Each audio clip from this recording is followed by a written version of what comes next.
Okay, here we go with the last installment in Judges. So we kind of finished all the scripture in Judges. Now we're here to the part where we talk about redemption because Judges has just really been a picture of the downward spiral, just mess after mess after mess, just getting worse and worse and worse. And that's sort of the point of Judges. It's so you can have that lived experience, so to speak, of what it's like to reject Yahweh as your king and to have everything just fall apart and go up in flames. Sort of a picture of that so that we don't have to live that out. We can learn from their mistakes. But here comes the part in Judges where we see redemption, or that we see that God doesn't just leave the downward spiral as a downward spiral. He brings an act of redemption in there, and we see that in the book immediately following Judges in Ruth, and then also in 1 Samuel, as Samuel sort of redeems the judgeship as compared to Samson, because there's some parallels with their storylines and stuff. So we're going to look into that and kind of see also near the end how Jesus sort of plays into all of this and his role in the longer arc of redemption throughout the whole scripture. So we're going to kind of look at that because we need to end on a high note or on a better note than just the downward spiral, because it's not just that. Usually that's how we start off life. That's where we usually find God. But he does redeem us, and so we want to get into that part of it. So let's jump in. So a couple questions and answers, things that I asked last time. What reversal happens in Ruth? Well, we see instead of the Israelite man falling for the foreign woman and going after her gods, we see the foreign woman taking on the God of the Israelite man. We're going to see that in the Ruth story, which immediately follows Judges. The other one I asked you to do is to compare the Samson story with the Samuel story, looking at their birth narratives and also just how they are as judges. And we see that they have similar birth narratives. Both come from barren mothers and are dedicated as Nazarites. Samuel fulfills his vows, while Samson, does not. And Samuel sort of gets it right, whereas Samson does not get it right. So Samuel's like that reversal from a set apart person like Samson not doing things right and not paying attention to Yahweh at all. You have Samuel who does pay attention to Yahweh. So there's this reversal that it's not always going to be the downward spiral. You can have a judge after Othniel, right, who is actually good, who does things right for the most part. Samuel does have his flaws, but for the most part, he gets things right. So previously, what did we see? We saw the religious decline and the political decline. The religious decline was that Dan, its own tribe, couldn't settle in the south where its inheritance was and got pushed to the north, and in doing that was out of place, out of where they were supposed to be, and ended up forming its own religion, taking the idol and the priests from Micah, and basically did what was right in their own eyes. So here we see not only did the Israelites take on the foreign gods of the people of the land, they end up making their own foreign gods on a scale of the tribal level. So not just one person that we saw in Micah, but Dan then takes that over. So it's really bad. Dan's forming its own religion. So the religious decline is even worse than in the beginning in the prologue. And we saw in the political decline, this is the people-to-people interactions, we saw the atrocity with the Levite concubine, where she was raped to death, and then their solution to all of this was to nearly eradicate a tribe in Israel, the tribe of Benjamin, and this resulted in hundreds of young women being abducted in order to repopulate Benjamin, because Benjamin went from like 26,000 men down to 600, so they were basically nothing, and they had to repopulate Benjamin, and so they end up abducting young women to do that, because the people were doing what was right in their own eyes. So it's just horrible thing after horrible thing, and it ends with people doing what is right in their own eyes, and obviously what they're doing in their own eyes is not correct. It's not Yahweh's way, and so it's just destruction. And so that's what we saw ending up in the epilogue last time. So let's move forward into the redemption. The story of Ruth. So Ruth opens with this line, in the days when the judges ruled. So one of the things we notice is Ruth happens in the context when Judges is still going on. So we see this redemptive arc start to happen in the time of Judges, even though Ruth comes after, the book of Ruth comes after the book of Judges. The timeline of Ruth is happening when the Judges are actually doing their thing. So let's jump into the scripture here and see what we can find. So Ruth 1:1. In the days when the Judges ruled, there was a famine in the land, and a certain man of Benjamin and Judah went to live in the country of Moab, he and his wife and his 2 sons. So already you see sort of a mistake here happening in the Ruth timeline. there was a famine in the land, and so what did they do? They left the promised land. They went to the country of Moab. This is not something you should do, but it shows why this person is outside of the promised land, because there was a famine. They thought it was wise to leave, and it shows why his wife, Naomi, and the two daughters-in-law, Orpah and Ruth, are in Moab, and then they travel back into the promised land. So we're going to see that here in just a second. So one of the things we're going to do with the Ruth story, since we don't have time to really go through and read all of it, is we're just going to kind of summarize some of the things. So this guy, Elimelech, that's the husband, and his wife, Naomi, have two sons, and they leave the promised land because there's a famine. They go to Moab, and what happens is Elimelech and the two sons end up dying. Mahlon and Chilion, they both die. So all the men of the family die, and it's just Naomi and her daughters-in-law left. And Naomi is basically saying, hey, go back to your mother's house, and may God deal kindly with you, whatever. Go back, because I can't provide for you any husbands. And even if I could, you can't wait 20 or 30 years for them to grow up. You're going to be old women by that time. So go back to your father's household and find some things for yourself, a new husband or whatever, since they died, and so on and so forth. So what happens here is that they end up doing that. Orpah, she ends up going back, right? They wept aloud, and Orpah kissed her mother-in-law, but Ruth clung to her. So Orpah goes back to her father's house, right, to find a new husband. But Ruth stays with Naomi, and Ruth and Naomi end up going back into the promised land to Bethlehem, because they hear that there's no longer a famine in the land and that there could be food there. So they return. So it even says, verse 22, Naomi returned together with Ruth the Moabite, her daughter-in-law, who came back with her from the country of Moab. They came to Bethlehem at the beginning of the barley harvest, because they heard that there was going to be food there. So this is one of the things we see happening here, is that Ruth and Naomi are sort of the main characters. Naomi has been widowed. Ruth really too. Right? You're supposed to take care of the orphans and the widows anyways.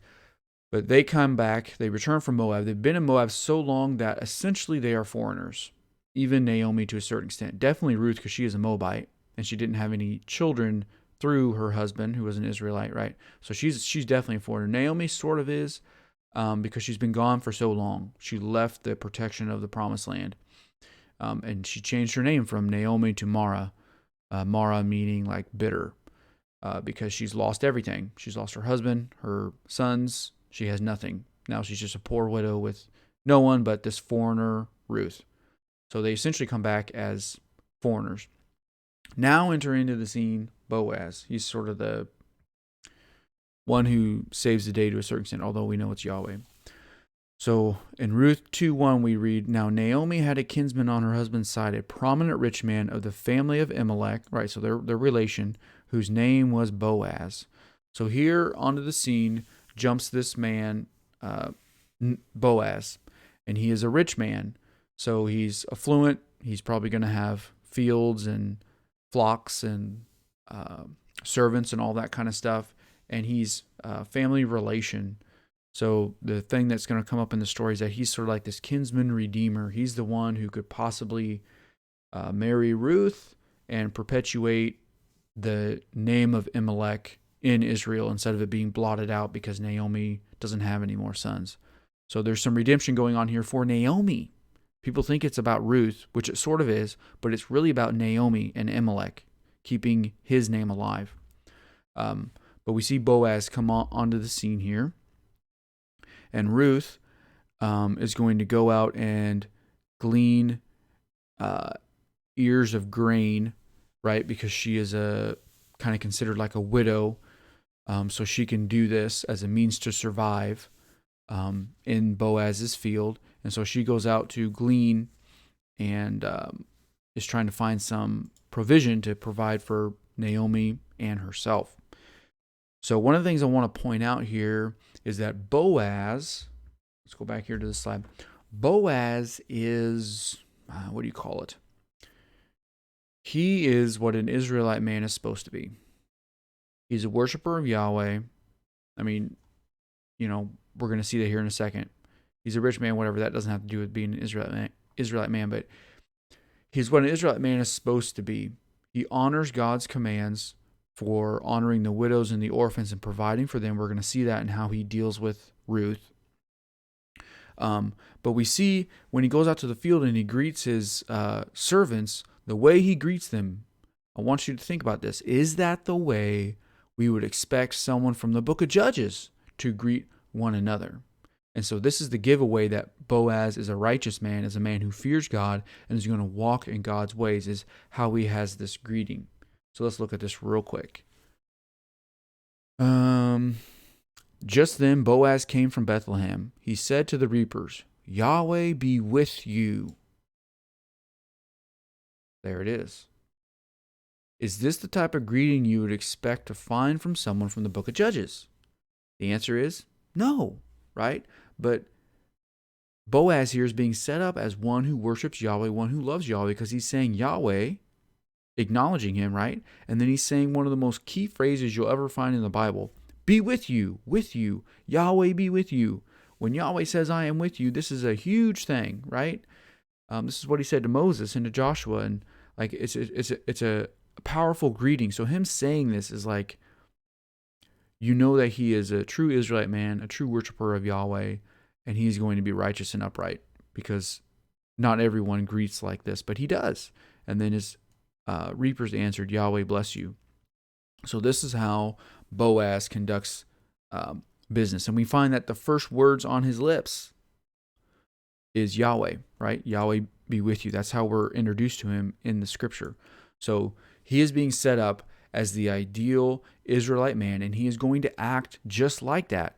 And we want that to be the case, because this is the arc of redemption starting to happen in the Judges story, because all the men, for the most part, in the Judges story have been fools. They've been idiots. They've been shown up by women.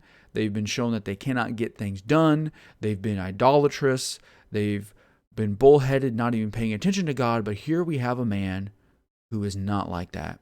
A true Israelite, a true worshiper of Yahweh, one who has Yahweh on his lips from the very beginning, and one who is going to act in the ways of Yahweh throughout this whole scripture. So it's important to see that. Boaz is the turnaround. So let's go back to our slide here. Let's click to the next slide. Boaz is being portrayed as a godly man. So we see some things happening here with Boaz. He is a godly man. He greets his fellow workers in the name of Yahweh. He notices Ruth and he blesses her. He notices that she is that widow that came back with Naomi, and he blesses her. Why? Because that's what you do. You take care of the orphans and the widows, and Ruth and Naomi are widows, so he blesses her. He allows her to glean far more than what would be required of at that time. And so he also makes a place for her at the table. When it comes to lunchtime, he says, you sit up here and you eat with the other reapers. And then he blesses her even more, giving her even more parched grain. And then as we go on in the story, we know Ruth sort of tries to seduce him. We'll sort of get into that and look at that more closely. But what does he do? He honors Yahweh, and he does not fall into that. When it comes to that line of seduction, he does things the right way, because he knows there's a nearer kinsman redeemer. So he says we need to do this in the right order, and he follows Yahweh's order in marriage, and he ends up marrying her, and they are redeemed, and the line of David is established. So we're going to kind of look at this in the scripture and go through it. So we just saw here, he says, Yahweh be with you. Now he notices Ruth. Where is this? Boaz said to his servants who were in charge of the reapers, to whom does this young woman belong? So he's talking about Ruth. And they say, oh, well, she's this Moabite that came back with Naomi. And she said, please let me gather among the sheaves or whatever. And she's been working all day. So then Boaz goes to Ruth and says, now listen, my daughter, do not glean in another field or leave this one, but keep close to my young women. Keep your eyes on the field that is being reaped and follow behind them. I have ordered the young men not to bother you. If you get thirsty, go to the vessel and drink from what the young men have drawn. So he's blessing her. He's saying, you can stay here. You can reap as much as you want and make yourself comfortable. If you get thirsty, drink. Right? And then she falls prostrate with her face to the ground and was basically saying, thank you. Why should you take notice of me? I'm a foreigner. And then Boaz answered, all that you have done for your mother-in-law since the death of your husband has been told to me, right? So I know that you are a good woman. and so you will be blessed by Yahweh, right? And then she says, may Yahweh bless you for your deeds, and may you have a full reward from Yahweh, because you've come under his refuge. So then she says, may I continue to find favor in your sight.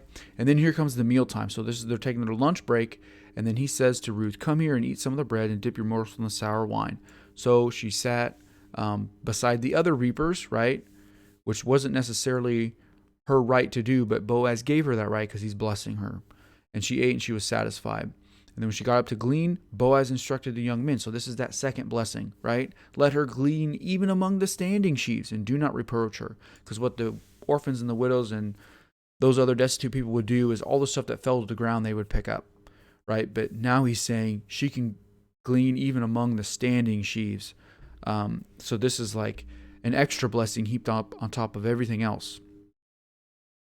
And he's also saying, hey, pull some handfuls out of the bundles and leave them for her to glean, and do not rebuke her. So this is like an explicit, you are going to be blessed by me. And he's instructing his servants to do this. So Ruth is finding favor in the sight of Boaz because Boaz knows Yahweh, is working in Yahweh's way, and is seeking to do things by the Spirit by which Yahweh has them, right? Because the whole idea of gleaning from a person's field for the orphan and the widow and on those who are destitute is for them to be provided for. Now, you could go by the letter of law and say, oh, well, you can only have this little bit and all this stuff, but Boaz clearly understands the spirit behind it and is saying, no, you will have all that you need so that you are full, so that you are taken care of, because Yahweh has blessed this field, giving it fruit anyways, right? So you will be blessed. So Boaz here is demonstrating understanding of Yahweh, unlike all the other people in Judges. And here he is blessing the young woman Ruth. And so she gleaned everything, and she beat out what she had gleaned, and it was a lot. And she came back to town, and her mother-in-law was like, where did you go? Have you found any favor? And then she's like, oh, well, I ran into this guy named Boaz. And then she's like, what? You are so blessed because he's given you a lot, and he's actually one of our relatives. So Naomi's mind is already turning over, oh, wait, this guy's a kinsman redeemer. He could possibly help Ruth, right? So, and then Ruth explains, he blessed me a lot. And she's like, wow, it is really good.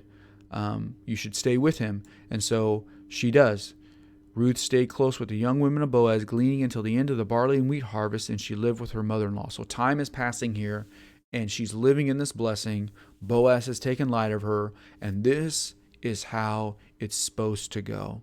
The foreign woman comes into the promised land, right, and encounters the Israelite man who is a lover and worshiper of Yahweh, right? And she starts to fall under the protection of Yahweh, because that's what's supposed to happen.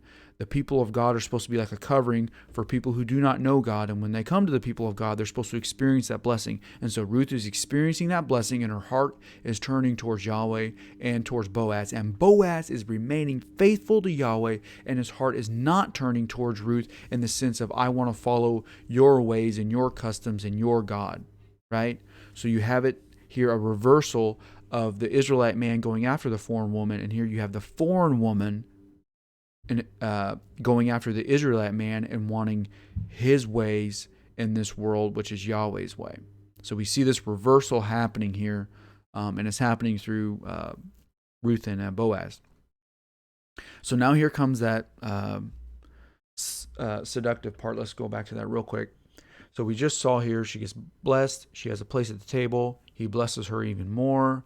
And now we're going to get to the part where Yahweh is honored in light of Ruth's seductive act, which, I mean, you got to sort of read between the lines here, take it out of the stained glass. She's, Naomi and Ruth are trying to secure Ruth's future, and they're doing it through a certain way. Let's just read it. Here we go.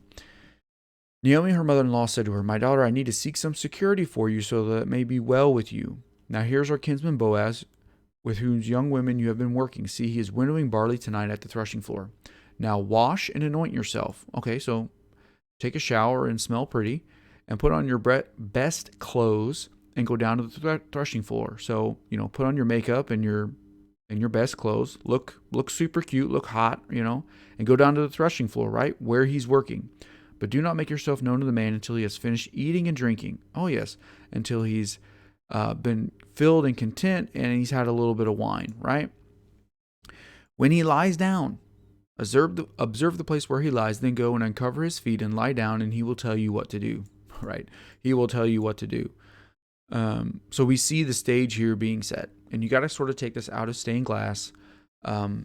This is a seductive act being done. Now, there is a sense in which there's an ancient custom associated with this. When you uncover the feet of a person and you have them throw their mantle over you, it's sort of like a marriage proposal. And so we see that sort of happening here.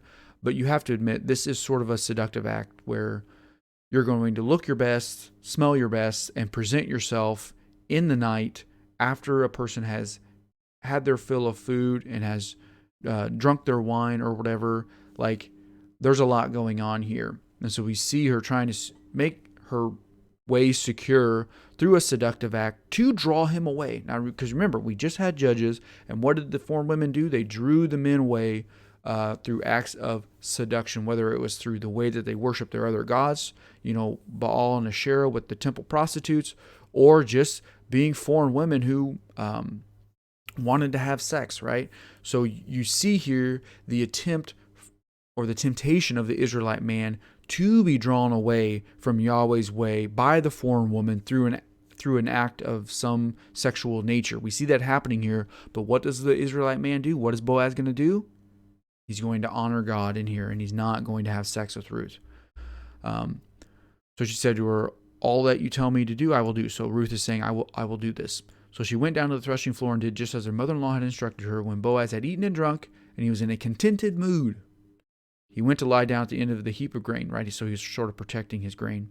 Then she came stealthily and uncovered his feet and lay down. At midnight, the man was startled and turned over, and there, lying at his feet, was a woman. What an opportunity. He said, "Who are you?" And she answered, "I am Ruth, your servant. Spread your cloak over your servant, for you are next of kin." So this phrase here, or this act, "spread your cloak over your servant, for you are next of kin," that's sort of like a marriage type proposal, sort of, kind of. That's sort of what's going on here. She's wanting to marry Boaz and wanting to convince him through somewhat of a seductive act. But he said, "May you be blessed by Yahweh, my daughter, for this last instance of your loyalty is better than the first," right? You have not gone after younger men, whether poor or rich. So Boaz is sort of conceding that what she did was extremely shrewd, but this is not the way for things to go. "And now, my daughter, do not be afraid. I will do all that you ask," right? "If I can marry you, I will. For all these human people know that you are a worthy woman. But now, though it is true that I am a near kinsman, there is another kinsman more closely related than I." So here you have the Israelite man tempted by a seductive act, and he resists. Although the general premise of it, he wants to go along with, marrying Ruth. But then he also says, Yahweh's way is that the nearest kinsman redeemer is the one who redeems, but I am not that. So here he shows that he fears Yahweh. He says, we do this Yahweh's way. I am not the closest one. We have to inquire of the closest one first. So here you have a man who's not drawn away by the foreign women and who fears Yahweh and Yahweh's ways and says, we do this his way. There's a near kinsman. I need to talk to him first. Now, Boaz is going to demonstrate some shrewdness here coming up. But you see here, this is a man who fears Yahweh and is going to do it Yahweh's way. So let's continue on here. So Boaz, he's not gonna wait long to get this all figured out. But he instructs her to remain until the morning, and then he gives her a bunch more food because that's just the man who he is, and he sends her back. And so now Boaz is going to go talk to this next kinsman redeemer and see what the deal is so that he can try and have Ruth, or the other guy will have Ruth. So here we go, chapter 4, verse 1. No sooner had Boaz gone up from the gate and sat down there than the next of kin of whom Boaz had spoke came passing by. So Boaz said, "Come over here, friend, sit down." And he went over and sat down. And Boaz took the 10 elders of the city and said, "Sit down here." So they sat down. So he's trying to make this an official legal thing. So you have people witness it and stuff, and that would be the elders of the city. He then came to the next of kin. Naomi, who had come back from the country of Moab, is selling a parcel of land that belonged to our kinsman Elimelech. So I thought I would tell you of it and say, buy it in the presence of those sitting here, in the presence of the elders of my people. If you will redeem it, redeem it. If you will not, tell me so that I may know, for there is no one prior to you to redeem it, and I come after you. So he said, I will redeem it. So this other guy is going to redeem this parcel of land. Now remember, this whole thing in Boaz's mind is revolving around Ruth, but he's using the parcel of land, which probably is true that Naomi would sell that.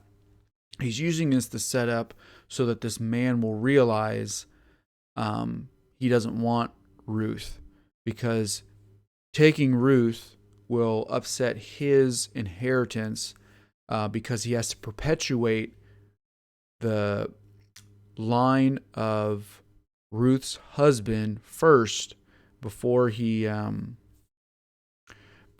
could have Ruth as his own wife, if that sort of makes sense. So then Boaz said, the day you acquire the field from the hand of Naomi, you are also requiring Ruth the Moabite, the widow of the dead man, to maintain the dead man's name on his inheritance. So you have to maintain part of Elimelech, which is the father of the son, because the son is the dead man.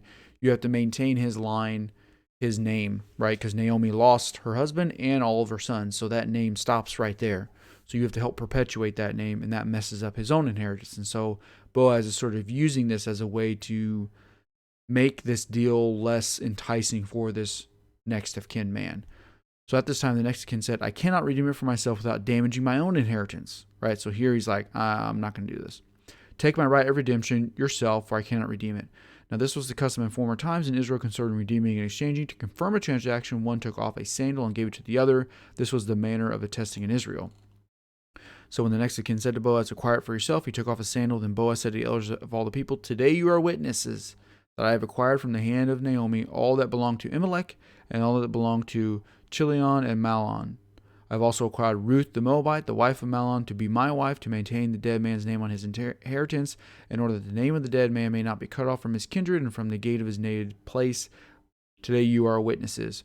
So here Boaz, through the right legal way, obtains Ruth, right? Because that's really what his concern is. Of course, he does obtain Elimelech's land or whatever, and will perpetuate that name of Elimelech or the house of Elimelech through Ruth. But he obtains Ruth the legal way, the right way, because Boaz follows Yahweh's order, and he follows Yahweh's order in marriage, and he's not seduced by the foreign woman, but he sticks to Yahweh's way.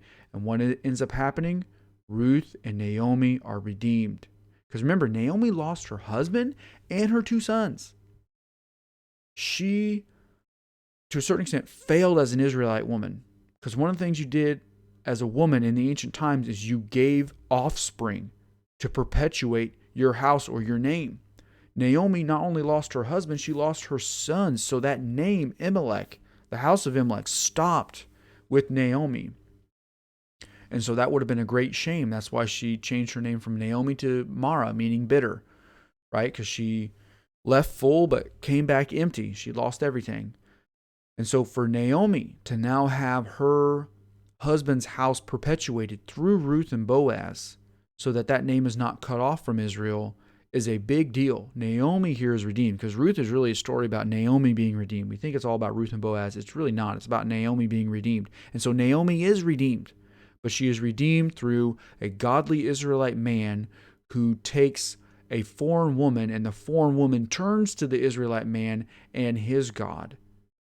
So this is a complete turnaround from what we see happening in the Judges story. Here Israel is coming back together and being perpetuated, not being destroyed, and not being taken away by seeking after foreign influences. So you see this great turnaround, this great redemption. So Boaz took Ruth, and she became his wife. When they came together, Yahweh made her conceive, and she bore a son, right? So she is fruitful. The women said to Naomi, right? They're saying this to Naomi. Blessed be Yahweh, who has not left you this day without next of kin, and may his name be renowned in Israel, right? Because Naomi is the one blessed by Boaz and Ruth coming together, because her house, or the house of her husband, Elimelech, has not been cut off, is being perpetuated through these two. He shall be to you a restorer of life and a nourisher of your old age for your daughter-in-law who loves you, who is more to you than 7 sons, has borne him. Then Naomi took the child and laid her on her bosom and became his nurse. So now Naomi is able to give life, right, by being his like a wet nurse, right? So the women in the neighborhood gave him a name, saying, a son has been born to Naomi.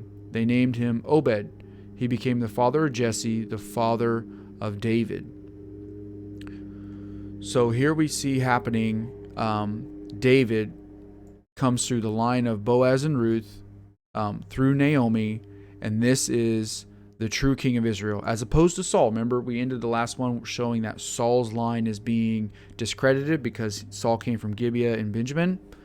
Well, here we have David coming from Ruth and Boaz through Naomi, the true king of Israel, done in a way where the righteous Israelite man takes on the foreign woman turns to Yahweh. So you see here how the line of David is being set up as being the correct line, because this is the line of redemption, because Ruth is the book of redemption in comparison to Judges. So we see this happening in the scripture here. So if we go back to our slide here, we see Ruth and Naomi are redeemed, and the line of David is established, the true king of Israel. So these are the things happening here in Ruth. This is why Ruth is such a strong story of redemption, because you have these things happening.